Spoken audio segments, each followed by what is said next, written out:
study DC motor drives. DC drives are widely used in application requiring adjustable speed, good speed regulation, and frequent starting, braking, and reversing. Some important applications are rolling mills, paper mills, mine winders, hoists, machine tools, traction, printing presses, textiles mills, excava- excavators, and cranes. Fractional horsepower DC motors are widely used as servo motors for positioning and tracking. So these are the application of DC motor drives. Now we'll move on to the next slide.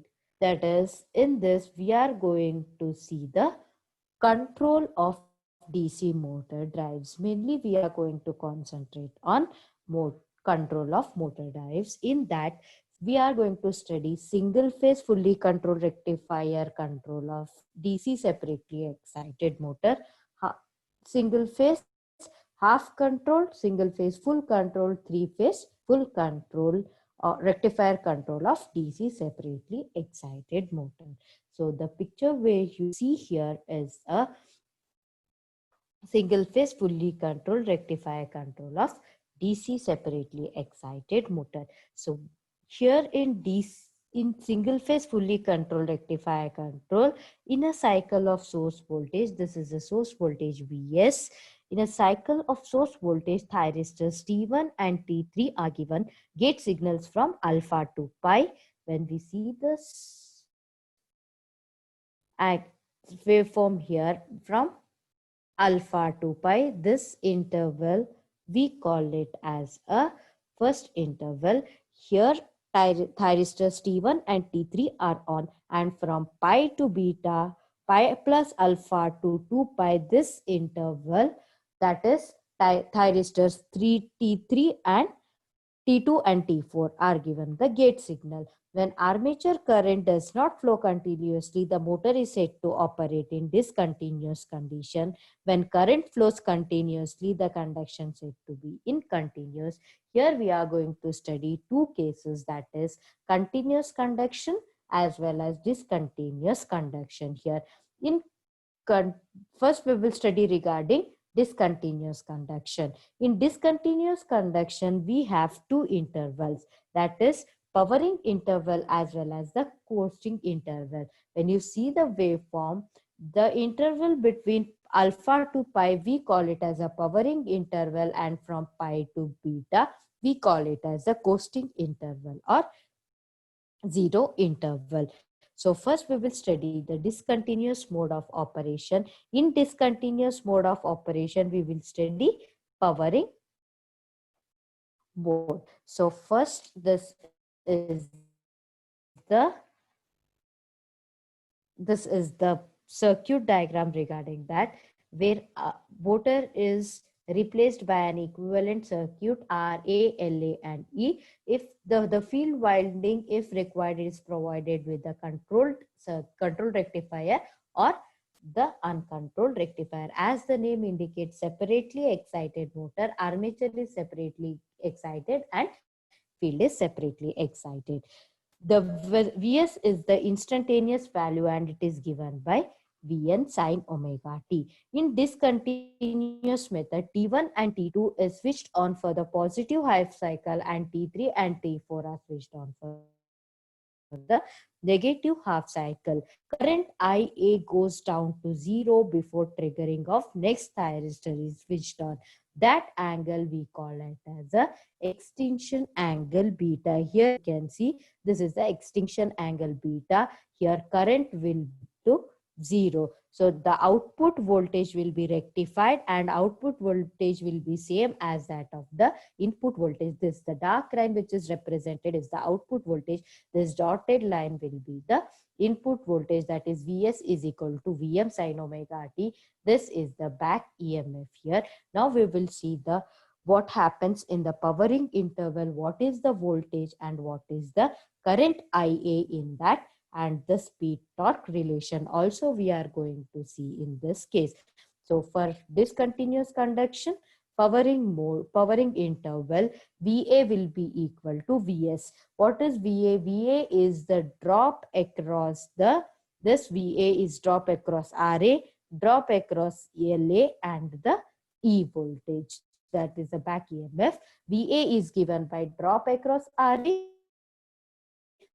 plus drop across LA plus back EMF, which is given by RAIA plus LADIA by dt plus E. So I can write Vs as Vm sine omega t, which will be equal to RAIA plus LADIA by dt plus E.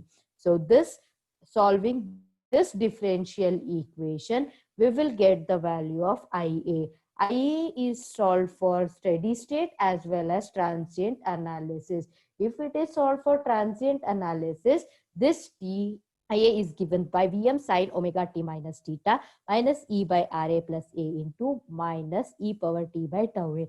For transient analysis, the value of T will tend to infinity, where theta here is a power factor angle, which is given by tan inverse of omega L by R. So this is the solution obtained. Then tau A is given by L A by RA. Now let us consider the case where omega t is equal to alpha. At that point, IA will be equal to 0. So 0, substituting the value of IA is equal to 0 in this equation, we get VA by Z sine alpha minus theta minus E by RA plus A into E power minus alpha by omega tau A. Omega tau A is equal to omega into, as told here, tau A is equal to LA by RA. Writing tau A as LA by RA, we will get it as tan theta. Then RA by omega LA is equal to 1 by tan theta, which is cot theta here. So substitute, when this is the case, we will substitute this cot theta here. Then we get the equation Vm by Z sine alpha minus theta minus E by RA plus A into E power minus alpha cot theta.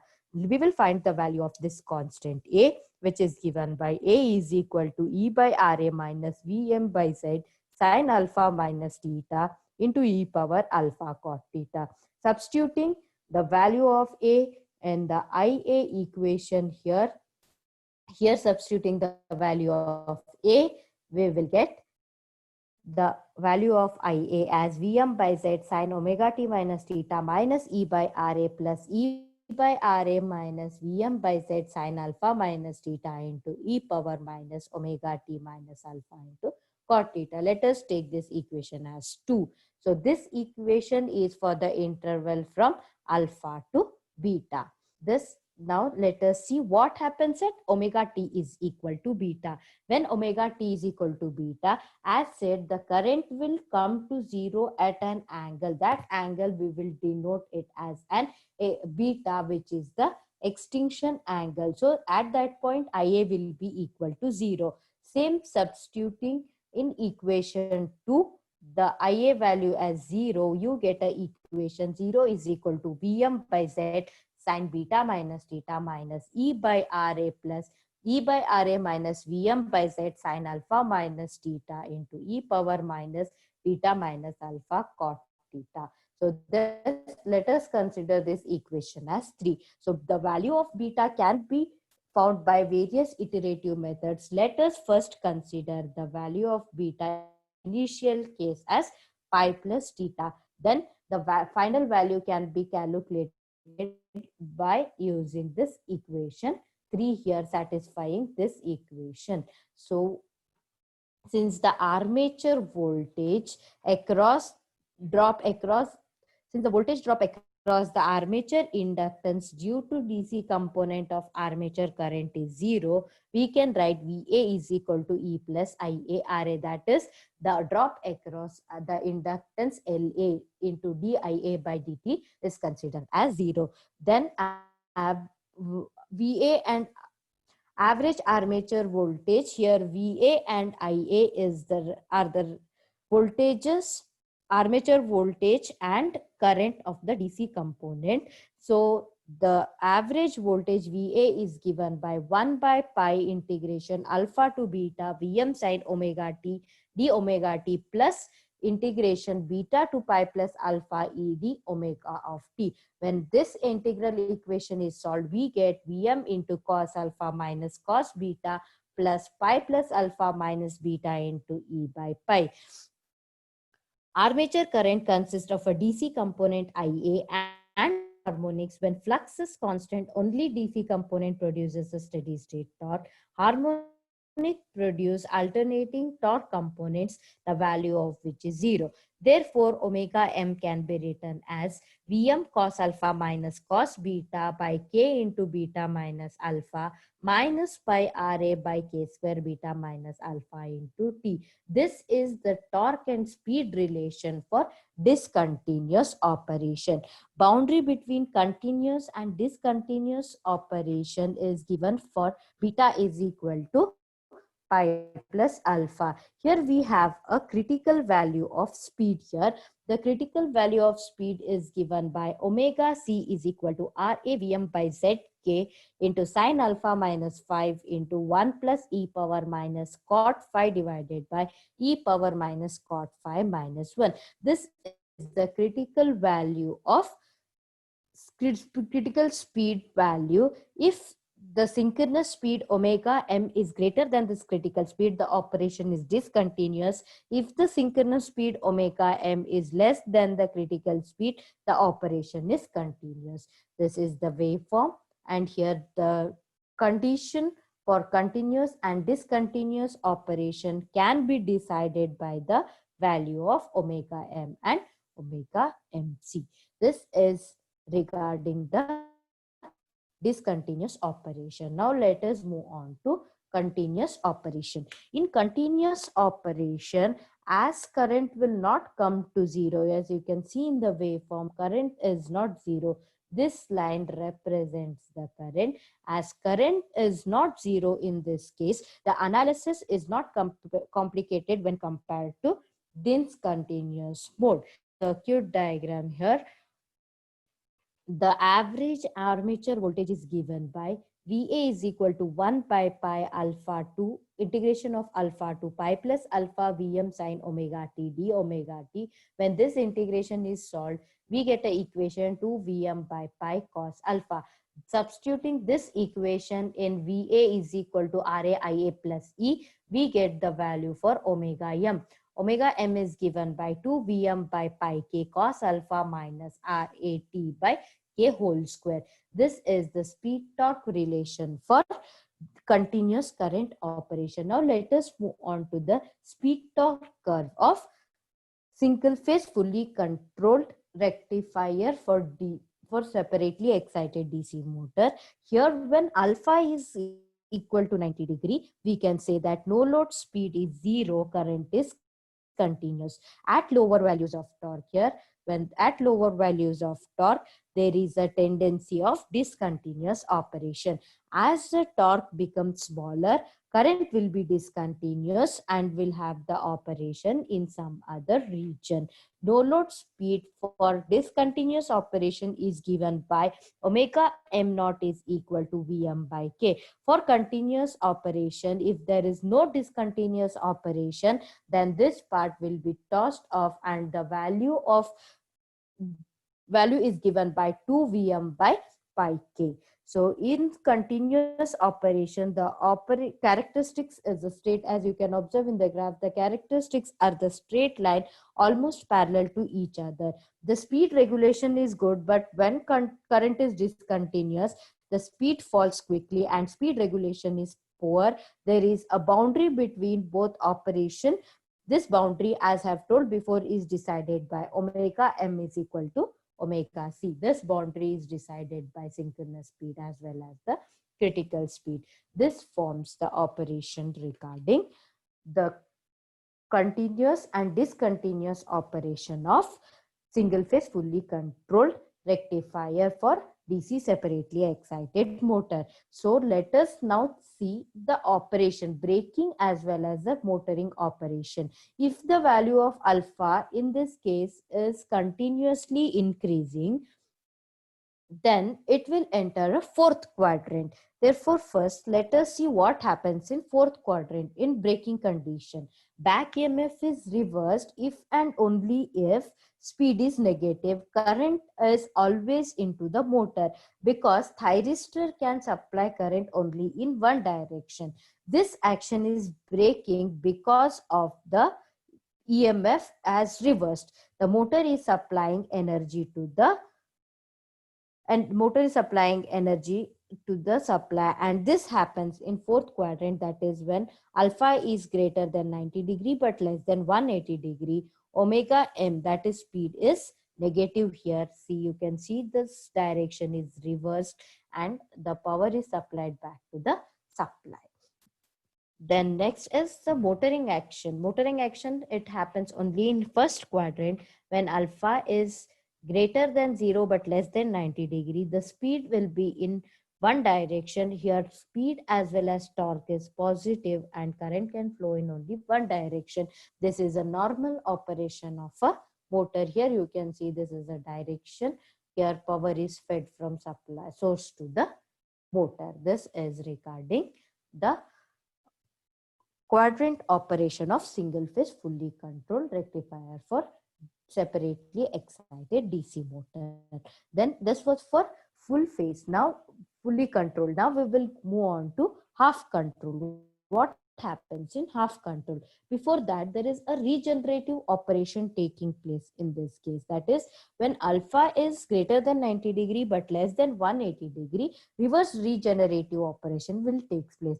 This is called reverse regenerative braking because kinetic of energy of the motor is fed back to the supply. The single phase converter is operating with alpha greater than 90 degree, but the output voltage is reversed. So hence we call this as a reverse regenerative braking in fourth quadrant. So this has the most application in lifts, hoists, etc.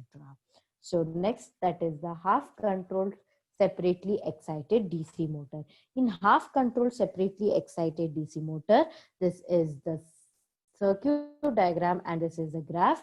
Here the dotted line represents the source Vs, E is the back EMF, and this is the firing angles represented here. The detailed graph is this.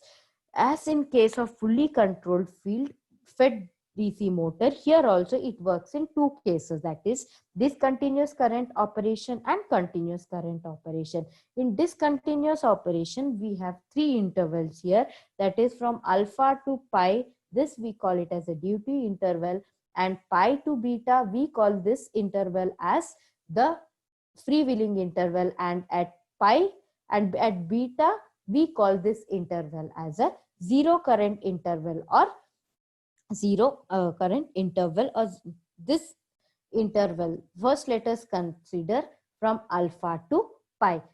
This interval we call it as a duty interval.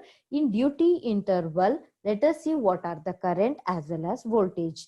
VA is equal to IRA, IA plus LA, DIA by dt plus E. This has been told in the previous section also. Since VA is equal to VS, VS is equal to VM sine omega t, let us replace VA here by VM sine omega t, which will be equal to RA IA plus LA DIA by dt plus E.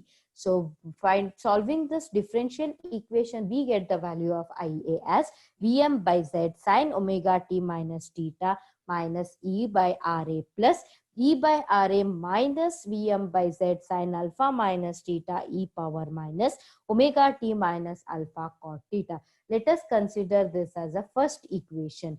Here Z is given by square root of RA square plus omega LA square, and theta is equal to tan inverse of omega LA RA. This, the value of tan is also same in case of single phase fully controlled as well as single phase half controlled. So then we will take the case at omega is equal to pi. What is the value of IA? When you see the graph here, at pi, the value of IA will be considered as IA pi.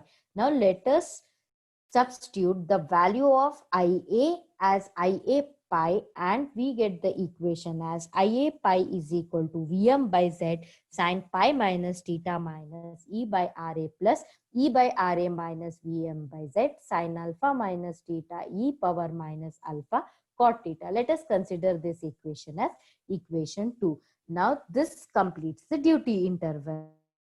The next interval range, that is, as I have told, from pi to beta. This interval from pi to beta, we call it as a freewheeling interval. In freewheeling interval, there is a chance of voltage entering the negative. This can be avoided by providing a freewheeling diode here in the circuit. The diode will be forward bias and it will avoid the voltage from going into negative. That is why we call this phase as a freewheeling interval. The voltage VA will be 0. That is, it will be up to 0, but it will not enter the negative value. Output is short circuited by the diode.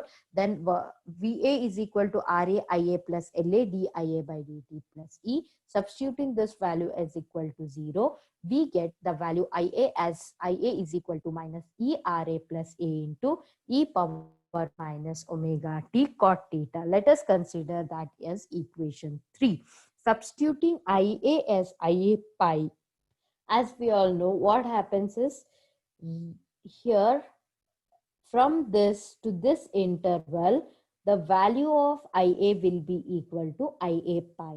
Okay, then substituting that value IA is equal to IA pi, we get a equation minus E by RA plus A E power minus pi cot theta. So we will find the value of this constant A.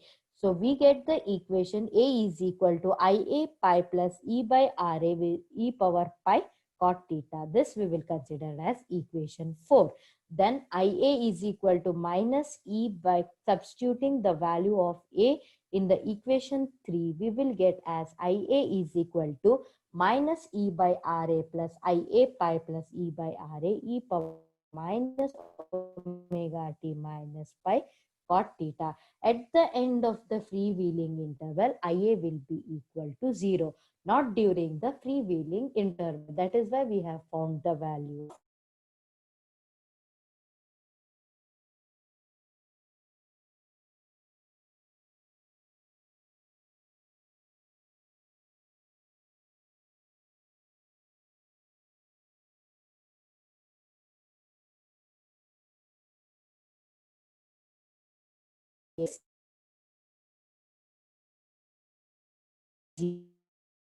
Current interval.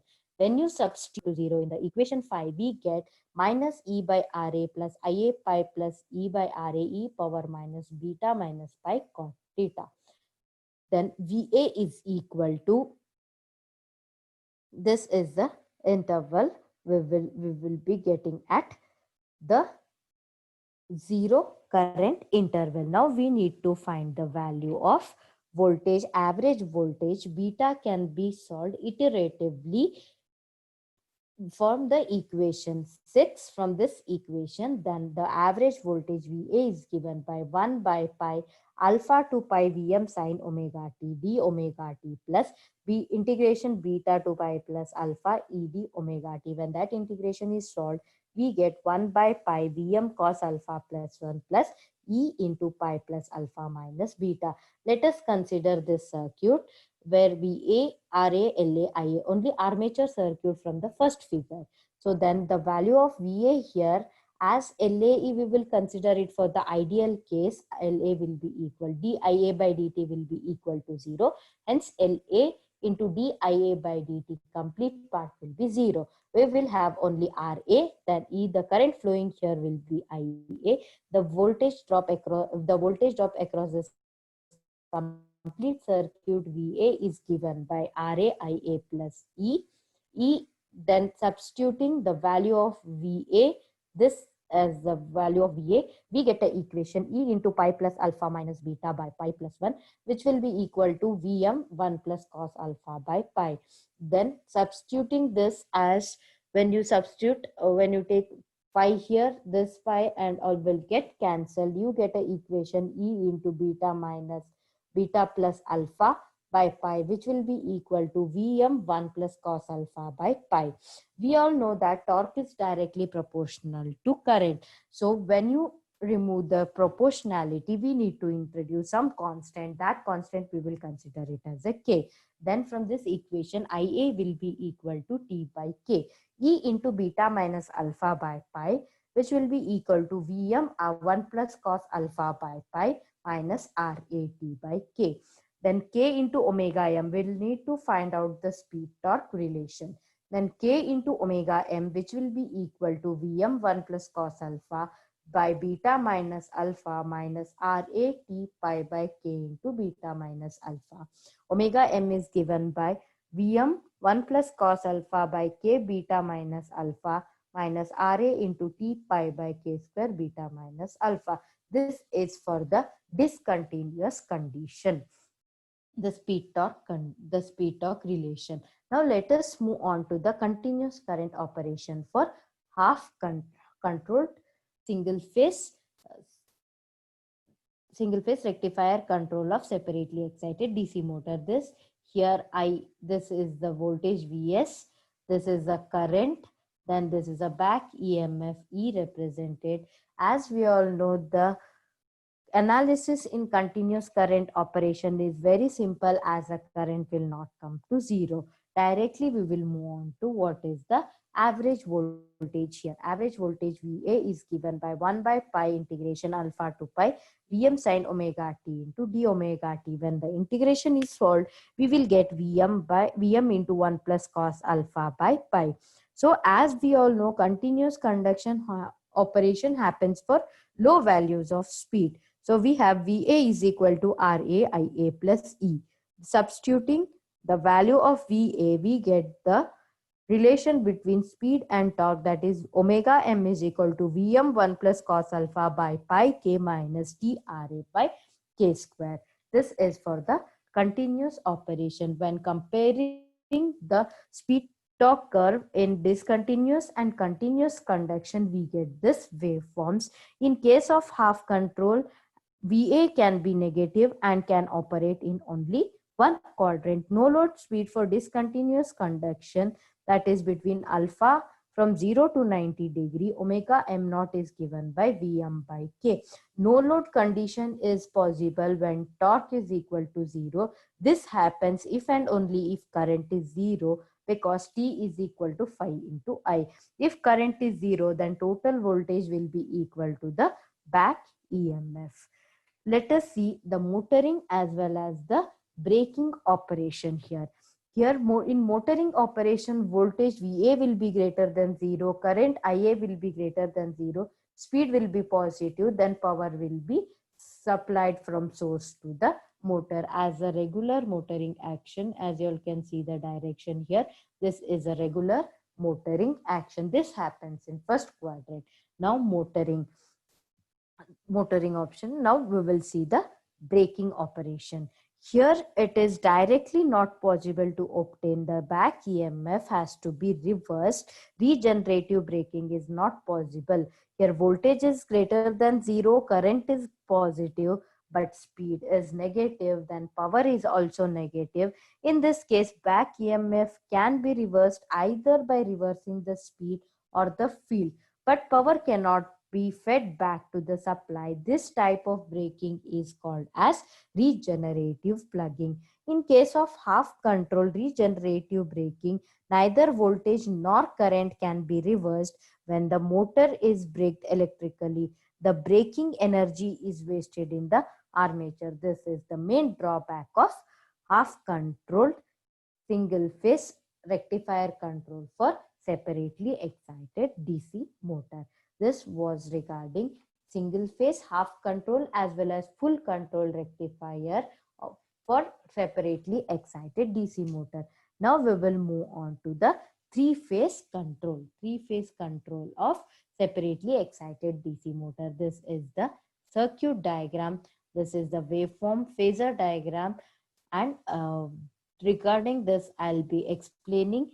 First, let us see what happens. Typically, three-phase fully control of DC separately excited motor is used mainly for the application for greater than 10 kilovolt. Discontinuous operation happens only in the narrow range here. As discussed, Here also there is discontinuous as well as continuous, but discontinuous happens only in the narrow range.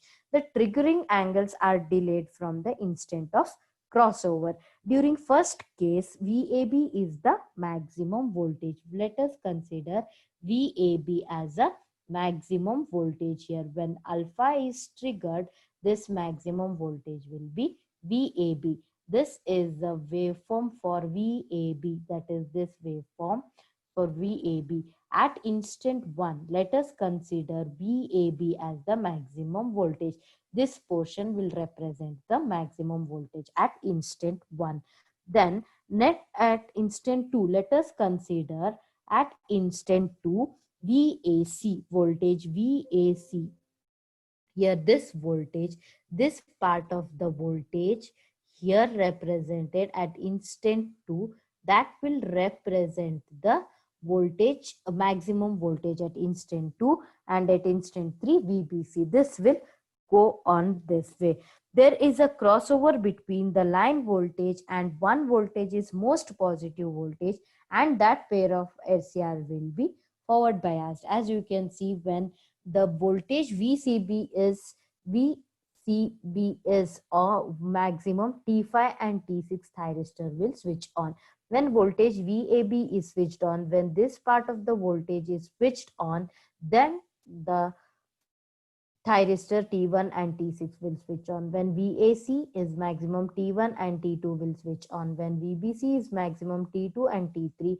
When VBA is maximum, T3 and T4. When VCA is maximum, T4 and T5.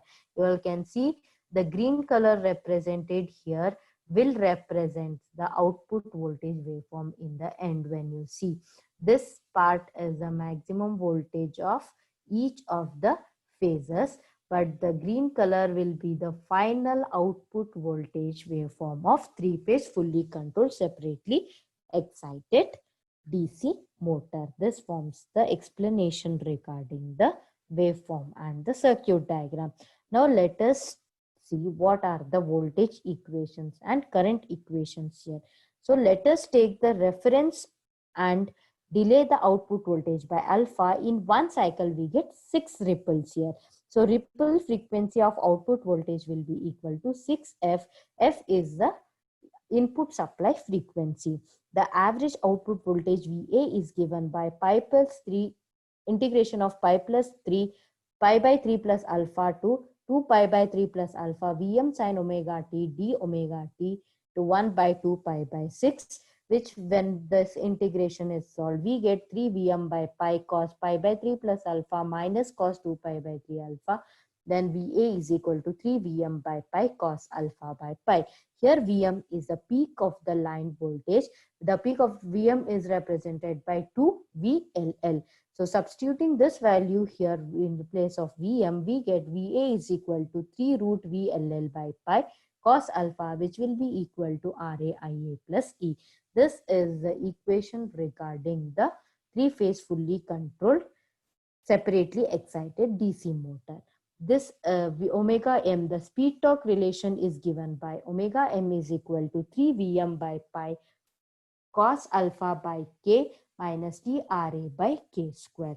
This is the speed torque equation of three-phase separately excited DC motor. Then this is the speed torque relation, speed torque curve of three-phase separately excited motor as explained in case of single-phase fully controlled. The operation, that is when alpha is greater than 90 degree. Here also, as discussed in the previous case, drive operates in 2 quadrant, that is first quadrant as well as the fourth quadrant. Remaining, the explanation remains the same for both the cases.